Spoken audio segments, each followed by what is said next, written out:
Hello everyone, my name is SurrealBeliefs and welcome to a Total War Warhammer 2 trailer analysis video.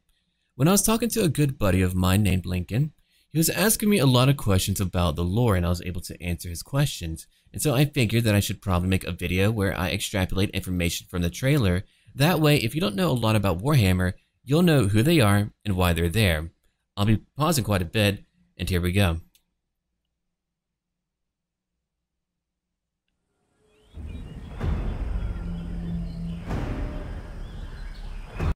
What we're looking at right now is a continent called Lustria, which is the homeland of the enigmatic ancient race called the Lizardmen, who we'll talk more about later on when we get to their section of the video.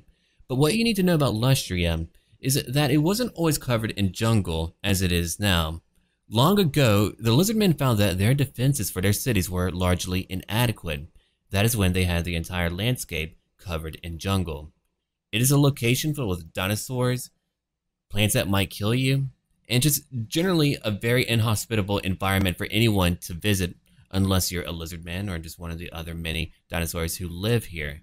And that is what you need to know about Lustria. On an additional note, we have other continents and even one island being added to the game. Lustria, if you look at the Warhammer map, is to the southwest. Up north, you have Nagaroth, a mountainous cold region that belongs to the Dark Elves. Right in the middle, between the New World, which is over here, the New World being Nagaroth and Lustria, right in the middle, in the ocean, you have Ulthuan, the homeland of the High Elves. And then to the east, you have the Old World and everything else. But to the south of the Old World, which is where the Empire is at, and all of that, you have what's called the Southlands. And that will be another continent added to the game, which is why, on an additional note, I know that we'll be having the Tomb Kings in expansion number 1, which is the one that we're looking at right now. Let's go on.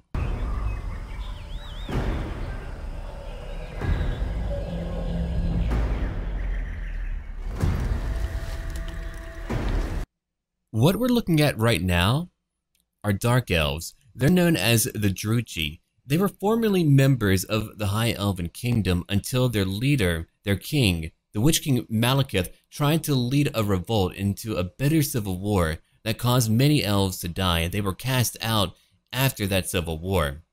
The Witch King wanted to become the Phoenix King, the leader of all of the High Elves, but he was unable to obtain his goal, and again his people were cast out for the traitors that they are.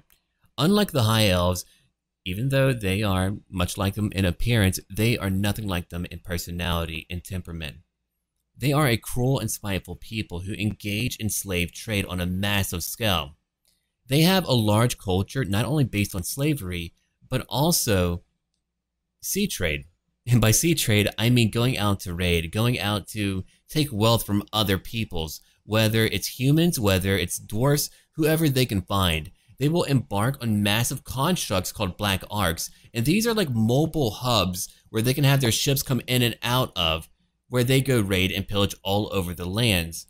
And so what you're looking at here is a Druchi warrior using what's called a repeater crossbow. They often like to use poison in their weapons. Let's go. I'll talk about the High Elves in a little while in their section of the trailer. But right now we have a more important topic to cover. That would be the Witch Elves. Now, to let you know, we only had a brief glimpse of them, and we'll see more of them in a moment. But to talk more about them, they follow Hag Queens, and Hag Queens lead their cult, the Cult of Cain. Cain is also known as the Lord of Murder, and his cult is the largest one in Dark Elf society. There are other gods that they do follow, but his is really the most powerful and largest cult.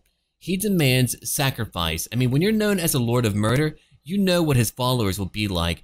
And from what you saw briefly, and again, you'll see them more later on, they do not wear a lot into combat. They often wield 2 blades in hand, and they're either nude or partially nude, and they charge into battle. They're so agile, imbued by magical energies, by blessings, by herbal concoctions, whatever they have to use.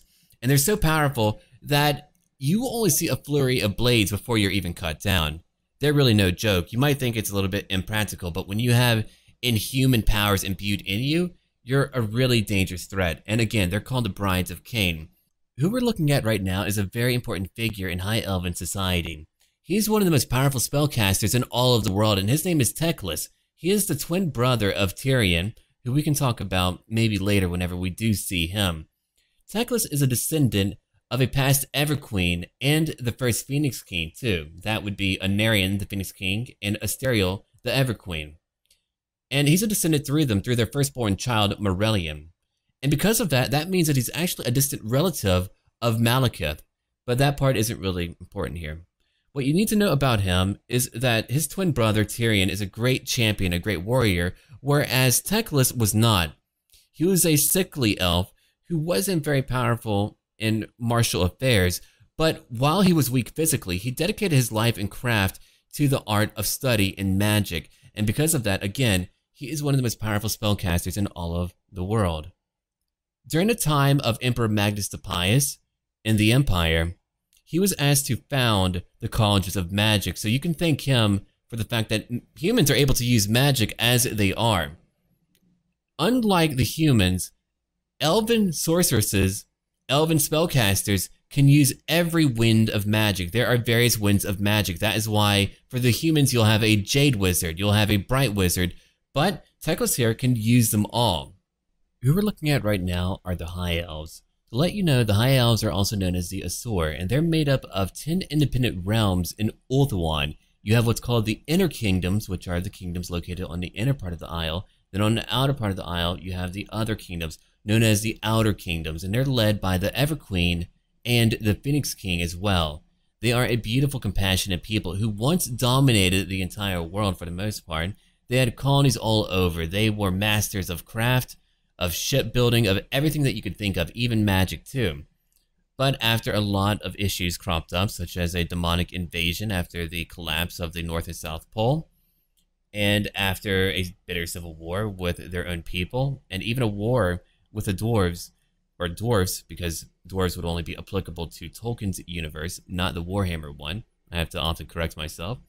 But that is what happened to weaken them over time, so their age is really past, but they're still a mighty and proud people who will go out and fight when need be. And each kingdom will have their own specialty when it comes to what type of unit that they might donate to the overall cause. And so because of that, in their armies, you're going to see a lot of specialization. You're going to see one faction bring in more archers, you're going to see one faction, and I say faction, but I mean kingdoms, just really have their own themes. Like from Illyria, which is one of the inner kingdoms, you'll have what's called the Illyrian Reaver, a very mighty mounted unit. And there's a lot more too, and they have a lot of creatures that will serve them in battle. But right now, let's go on. Who you're looking at right now is a mighty and ancient being called Malekith. He is the Witch King of Nagaroth, the ruler of the Dark Elves, or the Druchi if you want to call them that. That is the name that they give themselves. He is the child, the son of Phoenix King Anarion, who is considered the greatest elven hero to have ever lived, and for a long-lived people, that is a really great title to have. Malekith, again, used to be a great warrior, not only on his own merits, but for the High Elven people as well. He would go on to the Old World to begin to settle colonies. He would meet the dwarves over there and form a friendship with one of their kings, and so he did a lot of good, but he wanted to claim Ulthuan by force of will. And through that civil war, he also tried to go through the rite of passage that every Phoenix King must go through, and that is to go through the flames of Asuryan. But as he went through them, he felt pain from the fires and he leapt out. And so you had a type of Darth Vader moment for him where his beautiful body was just burned into something hideous and malformed. So his inner reflection was now his external one as well. And so he would be taken away by his mother, Morathi, and they would go to the lands of Nagaroth, which is where they live now. From there, you had Malekith encased into a suit of magical black metal. These plates are still to him. He's not able to take it off from what I'm aware of. And as you might imagine, he's not a very happy individual. He has led many wars against the High Elves and seeks to destroy them, or to at least claim his former land as its rightful king in his own view. He is immortal, and he will continue to throw himself at them. And so for all time, the winds of magic are constantly being drawn to the Great Vortex. Think of it like a bathtub drain. It's constantly draining that magic. And so if you were to manage to come here, and as you just saw a moment ago, there were magi in that type of vortex. They're on what's called the Isle of the Dead. And that is where the Great Vortex is currently at. It's an ancient memorial And that is where you also have the Magi still chanting for their spells, still preserving the status quo. They're locked into this eternal type of purgatory, maintaining the balance of the world on their own shoulders. And so that is what is going on here, and that is why it's quite important that the High Elves maintain the Vortex. And there's going to be a lot happening, all based around this type of premise here.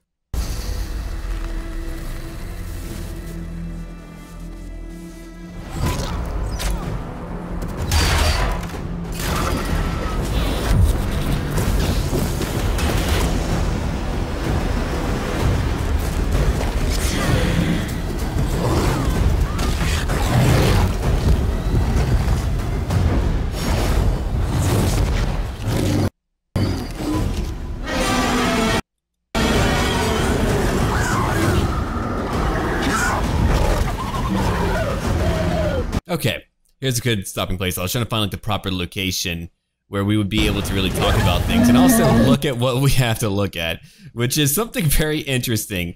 So if you're a fan of dinosaurs, if you're a fan of reptiles who have psychic powers and float in the air, well, the lizard men are here for you. Then you have other creatures like the Croxagore, who are large bipedal crocodile-like creatures who are designed for heavy lifting and all of that good stuff.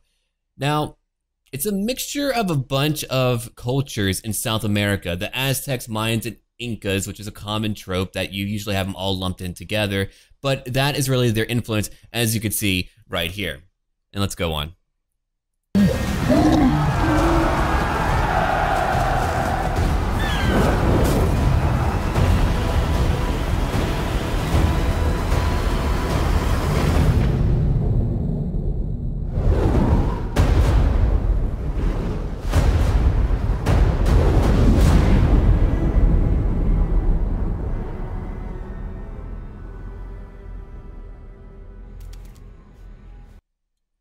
And here we have a teaser for the final race that will be a core race, I believe, for the game of Total War Warhammer 2. They're called the Skaven, the Ratmen, the Ratkin, or Children of the Horned Rat. The Horned Rat being their very diseased and terrible god.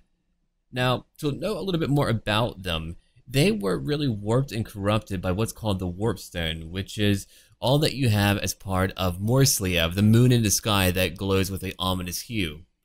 To go on, they span what's called the Under Empire.